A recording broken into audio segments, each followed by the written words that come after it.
성도 여러분 안녕하십니까?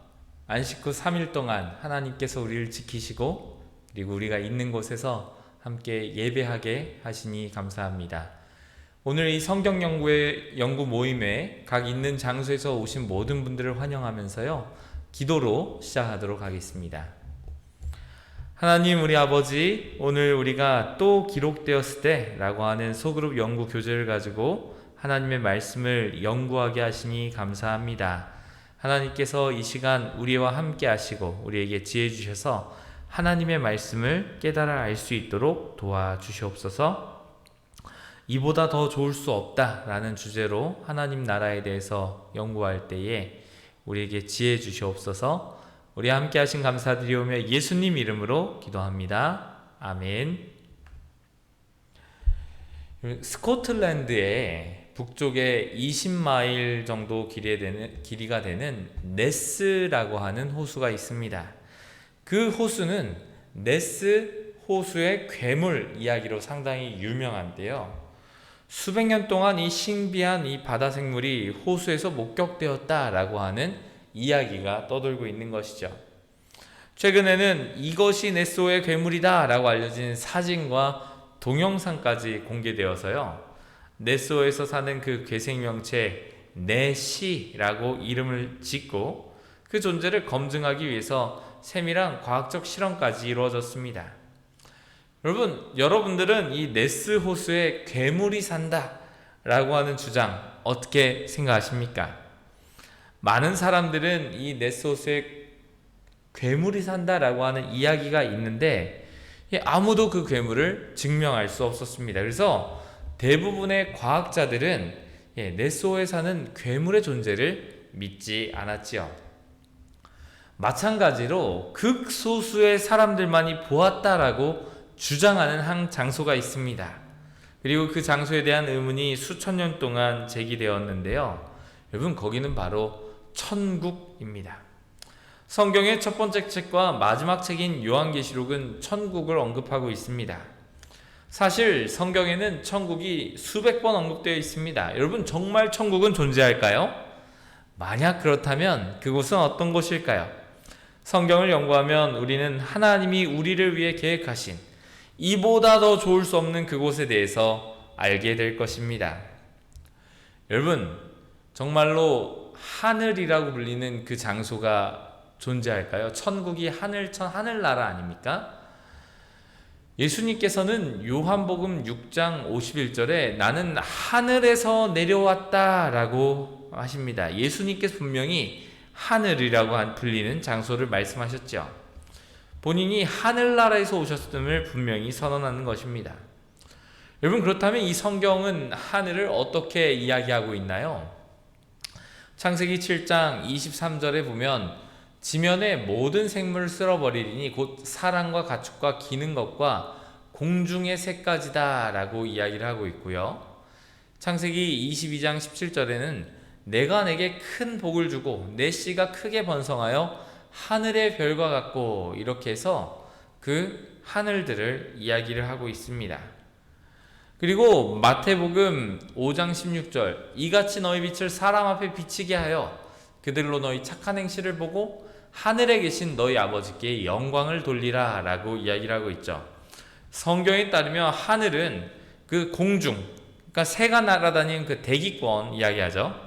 그리고 그 두 번째 하늘은 별, 우주, 그러니까 별들이 존재하는 그 하늘, 그리고 마지막 하늘은 하나님이 계신 곳을 이야기합니다. 창세기 7장은 새들이 날아다니는 곳, 창세기 22장은 별들이 있는 곳, 마태복음 5장은 하나님께서 계시는 곳을 이렇게 이야기를 하고 있습니다. 여러분, 그렇다면 이 하늘은 하나님을 믿는 사람들이 갈 수 있는 실질적인 장소일까요? 베드로전서 1장 14절에 보면 썩지 않고 더럽지 않고 쇠하지 아니하는 유업을 잊게 하시나니 곧 너희를 위하여 하늘에 간직하신 것이라 라고 하는 말씀이 있고요. 요한복음 14장 2절에 내 아버지 집에 거할 곳이 많도다 라고 하는 표현을 통해서 하나님의 백성들은 분명히 하늘이라고 하는 그 장소에 갈 것이다 라는 것을 확증하고 있습니다. 여러분, 그렇다면 어떻게 하늘에 갈 수 있을까요? 저기 하늘나라에 어떻게 갈까요? 라고 하는 그 노래, 무얼 타고 갈까요? 라고 하는 노래가 있지만 그 노래 가사와는 다르게 성경은 이렇게 이야기를 하고 있습니다. 주께서 호령과 천사장의 소리와 하나님의 나팔 소리로 친히 하늘로부터 강림하시리니 그리스도 안에서 죽은 자들이 먼저 일어나고 그 후에 우리 살아남은 자들도 그들과 함께 구름 속으로 끌어올려 공중에서 주를 영접하게 하시리니 그리하여 우리가 항상 주와 함께 있으리라. 우리가 지금 읽은 성경 말씀에 따르면 하나님의 백성은 예수님과 함께 그 여행을 할 것인데요, 그 여행을 정확하게 이해하기는 어렵지만 분명 구원받은 사람들이 우주의 은하계 사이를 비행하는 멋진 그런 여행, 공중으로 끌어올려지는 그러한 여행이 될 것입니다. 여러분, 하늘나라는 어떤 곳일까요? 우리는 정말 상상할 수도 없는 그런 얼마나 놀라운 곳일까?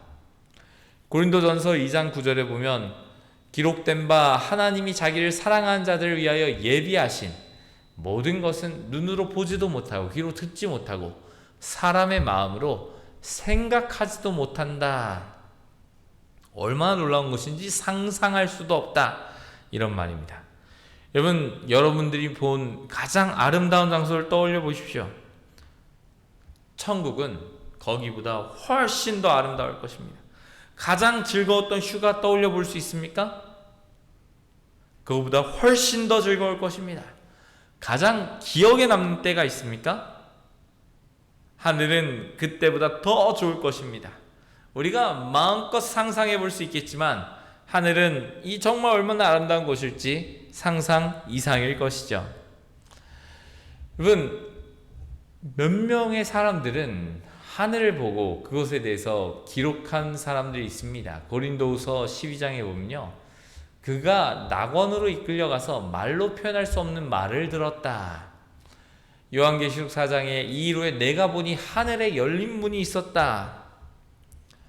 요한계시록 4장에 내가 곧 성령에 감동하였더니 보라, 하늘에 보좌를 베풀었고 그 보좌 위에 앉으신 이가 있었더라. 여러분, 요한은 하늘에서 하나님의 보좌와 하나님을 보았습니다.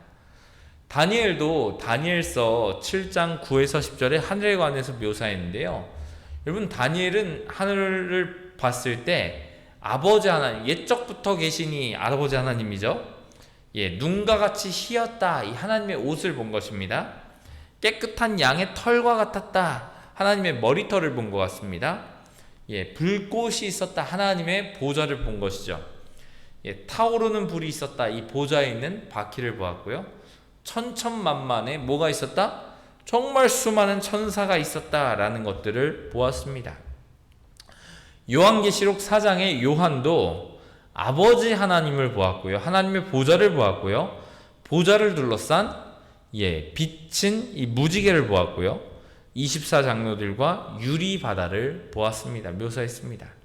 여러분, 하늘은 언약궤가 있는 곳입니다. 요한계시록 11장에 보면 성전 안에 하나님의 언약궤가 보이더라. 언약궤가 있는 십계명이 있는 성전, 거룩한 신성한 곳입니다. 우리에게 주어진 십계명이 천국에 보관되어 있다는 것이죠. 여러분, 예수님께서 지금 어디 계실 것 같습니까? 지금 많은 그리스도인들이 예수님은 어디 계신가? 히브리서 8장에 지금 우리가 하는 말의 요점은 이러한 대제사장이 우리에게 있다는 것이고, 그는 하늘에서 지극히 크신 이의 보좌 우편에 앉으셨고 성소와 참 장막에 섬기는 이시고 이 장막은 주께서 세우신 것이다. 여러분, 예수님은 우리의 지금 대제사장으로서 하늘 보좌 앞에서 우리를 위해 중보하고 계시는 사역을 하고 있다라는 말씀입니다. 예수님의 사역은 하나님께서 지으신 하늘 성소에서 이루어지고 있는 것이죠. 지금 하늘은 예수님의 구원의 계획이 실행되고 있는 그러한 장소입니다. 여러분, 그렇다면 하나님의 백성들은 하늘에 영원토록 살까요? 새 땅은 하나님의 구원받은 자녀들을 위한 영원한 집이 될 것인데요, 이 베드로후서 3장에 보면 우리가 그의 약속대로 의가 있는 곳인 새 하늘과 새 땅을 바라보도다 라고 이야기를 하고 있습니다. 그러니까 이건 뭡니까? 새 땅이 있을 것인데, 새로운 땅은, 그러니까 우리가 하늘에서 얼마만큼의 시간을 보낸 후에 구원받은 자들은 새롭게 창조된 지구로 돌아올 것이다 라고 하는 것이죠. 하나님이 우주의 수도를 옮기시는 것입니다. 뭘 통해 알 수 있어요? 요한계시록 21장에 또 내가 보매 거룩한 성 새 예루살렘이 하나님께로부터 하늘에서 내려오나니 그 준비한 것이 신부가 남편을 위하여 단장한 것과 같다. 그러니까 이 수도 자체가 옮겨온다는 겁니다. 죄가 가득했던 행성이고 인간의 타락으로 더럽혀졌고, 특별히 세상의 구원자이신 하나님의 아들이 십자가에 못 박혀 돌아가셨던 이 지구는 구원받은 자들과 우리 구주 예수님의 영원한 거주지로 변하게 될 것이다 라고 하는 것이 성경의 말씀이죠. 여러분, 그렇다면 하나님은 이를 위해서 무엇을 하십니까? 하나님의 장막이 사랑과 함께 있음에 하나님이 그들과 함께 계시겠다. 여러분, 하나님의 큰 염원 가운데 하나는 그분의 백성들 가운데 영원토록 함께 계시는 것인 것 같습니다. 하나님이 우리와 함께 계시겠다. 그리고 그 새 땅은 수정과 같이 맑은 생명수의 강을 보여줬다. 그리고 길 가운데로 흘러서 강 좌우에는 생명나무가 있었다. 구원받은 자들이 영원히 살아갈 그 새 땅에는 생명수 강과 생명나무가 있을 것이다 라고 묘사되어 있습니다. 그리고 다시는 저주가 없으며 하나님과 그 어린 양의 보좌가 그 가운데 있으며 그의 종들이 그를 섬기라 라고 섬긴다 라고 이야기를 하고 있죠. 여러분, 새 땅에는 더 이상 죄가 없다는 것입니다. 요한계시록 22장 15절에는 거룩한 성에 살 수 없는 사람들의 유형을 열거하고 있습니다. 그러니까 예수님께 순종하지 않고 죄악을 고수하면서 살았던 사람들은 새롭게 된 그 땅에 살지 못합니다. 죄인들은 거룩하신 하나님 곁에서 영원토록 살기를 원치 않을 것입니다. 그래서 스스로 나가게 되는 것이죠. 여러분, 하나님께서 만드실 그 새 땅, 정말 여러 가지 것들이 기대되지 않습니까? 특별히 요한은 이것을 가장 기대했던 것 같아요. 요한계시록 22장에 그의 얼굴을 볼 터이요 그의 이름도 그들의 이마에 있으리라. 여러분, 하나님의 얼굴만 볼 수 있는 것이 아니라 그분의 성품을 볼 수 있다. 그리고 이 하나님의 이름이라는 표현이 그것이 하나님의 성품을 보는 것이죠. 그리고 그분의 성품은 구원받은 백성들에게도 회복될 것입니다. 여러분, 하나님께서 만드신 그 새 땅, 정말 많은 것들이 기대되지 않습니까? 요한은 하나님의 얼굴과 이름을 보는 것 외에 모든 눈물이 닦아지는 그 경험을 간절히 바랬습니다.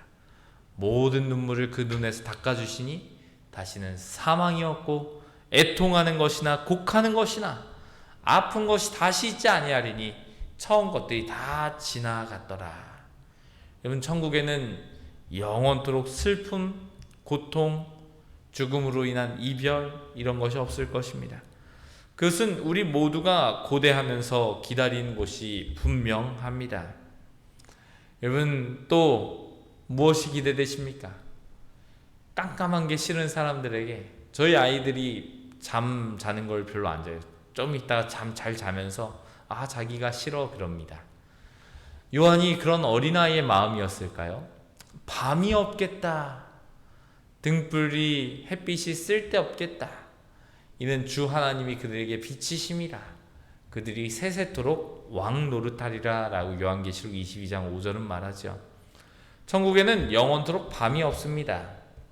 요한계시록 21장 23절을 보면 아버지와 아들의 영광이 새 예루살렘을 비추는 빛이 될 것이다 라고 이야기를 하고 있죠. 여러분, 하나님의 백성들은 이 천국에 가면 뭘 할까요? 그곳에서. 여러분, 이사야 65장에 보면요, 그들이 가옥을 건축하고 그 안에 살겠고 포도나무를 심고 열매를 먹을 것이다. 천국에서는 구원받은 백성들이 재능과 기술을 발전시켜서 그 기술을 유용한 활동에 사용할 것이다 라는 것을 알 수 있습니다. 그리고 이사야 11장 6절을 보면 그때 이리가 어린 양과 함께 살며 포범이 어린 염소와 함께 누우며 송아지와 어린 사자가 살찐 짐승과 함께 있어 어린아이에게 끌린다 라고 했어요. 그리고 같은 장 9절에 보면요, 하나님의 거룩한 산 모든 곳에서 헤렘도 없고 상함도 없을 것이다. 이는 물이 바다를 덮음같이 여호와를 아는 지식이 세상에 충만하게 될 것이기 때문이다 라고 이야기를 하고 있습니다. 그러니까 천국에는 위험도 없고 모든 동물이 평화롭게 함께 살아갈 그러한 장소가 된다라는 것이죠. 여러분, 우리가 하나님과 영원히 살 수 있는 것 어떻게 여러분 믿고 어떻게 확신하십니까? 성경에 너희는 그 은혜로 인하여 믿음으로 말미암아 구원을 받았으니 이것이 너희에게서 난 것이 아니요 하나님의 선물이라. 하나님을 믿는 자들에게는 영생을 선물로 받을 것이고 그 선물은 하나님의 은혜로 우리에게 주어지는 것이죠. 요한계시록 22장입니다. 자기 두루마리를 빠는 자들은 복이 있으니 이는 그들이 생명나무에서 나아가 문들을 통하여 성에 들어갈 권세를 받으려 함이로다. 여러분, 하나님께 대한 사랑은 우리에게 영원한 생명을 주시고 구원하신 하나님께 순종하게 되는 삶을 이끌게 됩니다. 순종으로 나타납니다. 여러분, 하늘에 관하여 예수님께서는 우리에게 정말 중요한 약속을 하셨습니다. 요한복음 14장이죠. 내 아버지 집에 거할 곳이 많도다. 그렇지 않으면 너에게 일렀으리라. 내가 너희를 위하여 거처를 예비하러 가노니 가서 너희를 위하여 거처를 예비하면 내가 다시 와서 너희를 내게로 영접하여 나 있는 곳에 너희도 있게 하리라. 내가 다시 오겠다. 다시 임하겠다. 여러분, 예수님은 머지않아 이 세상에 다시 오셔서 우리를 하늘로 데려가겠다라고 약속하셨습니다. 하나님의 말씀을 믿음으로 정말 저와 여러분은 천국이 실제로 존재한다는 것을 확신하고 재림 이후의 삶은 복과 좋은 것이 가득한 삶이 될 것이고 예수님은 지금 우리가 거할 곳을 준비하면서 하늘에 계시다라고 그 말씀을 기억하게 되시길 간절히 바랍니다. 곧 예수님께서 다시 오셔서 우리를 영광의 하늘의 집으로 데려가실 때 하나님께서 값없이 베푸신 그 용서를 받아들이고 그분께 전적으로 순종함으로 함께 하늘나라에 가시는 저와 여러분 되시기를 간절히 바랍니다. 여러분, 하늘은 어떤 곳일까요? 푸른 잔디밭이 펼쳐져 있고 어린 양들과 뛰놀려면 잔디밭이 있어야 되지 않겠습니까? 막 물도 있고 이렇게 생각하면 막 사람들이 막 골프장 떠올리냐고 말을 합니다. 여러분, 그런 수준이 아닙니다. 이보다 더 좋을 수 없는 그 하늘나라, 그 하늘나라에 저와 여러분 함께 가시면 참 좋겠습니다. 여러분, 우리가 하늘에 가기 위해서 지금 할 것이 있습니다. 지금 나의 삶을 예수님께 맡기고 예수님께서 나의 안에 거하시도록, 여러분, 너희가 무엇이든지 내게 다 구하라 그리하면 너희에게 주시리라, 이 말씀이 중요합니까? 나의 안에 거하라 라고 하는 말씀이 더 중요합니까? 예수님께서 우리의 삶에 거하시도록 초청하는 저와 여러분, 우리 모든 성남중앙교회 성도들 되시기를 간절히 바라며 오늘 말씀 드리도록 하겠습니다. 기도하겠습니다. 하나님, 우리 아버지, 우리가 하나님의 말씀을 연구하는 시간을 갖도록 도와주시니 감사합니다. 정말 많은 사람들이 하나님 나라가 있을까라고 생각을 하고 있습니다. 적은 사람들은 내가 하나님 나라를 보고 왔어 라고 성경에 기록을 해 두었습니다. 그리고 특별히 요한은 이 마지막 때에 우리가 하늘에 올라갔다가 어떻게 내려와서 어떤 일들을 하게 될지 구체적으로 기록하였습니다. 여러분, 우리가 우리가 믿는 이것을 다른 사람들에게 증거할 때 하나님의 말씀을 펴고 증거할 수 있는 그러한 믿음을 허락하여 주시옵소서. 그리하여 정말 이 하나님께서 우리를 데려가고자 하시는 그 하나님 나라, 거기에 함께 믿음으로 나아가는, 믿음으로 전진하는 성남중앙교회 성도들 될 수 있도록 역사하여 주시옵소서. 우리 언제나 함께 하신 감사드리오며 예수님 이름으로 기도합니다. 아멘.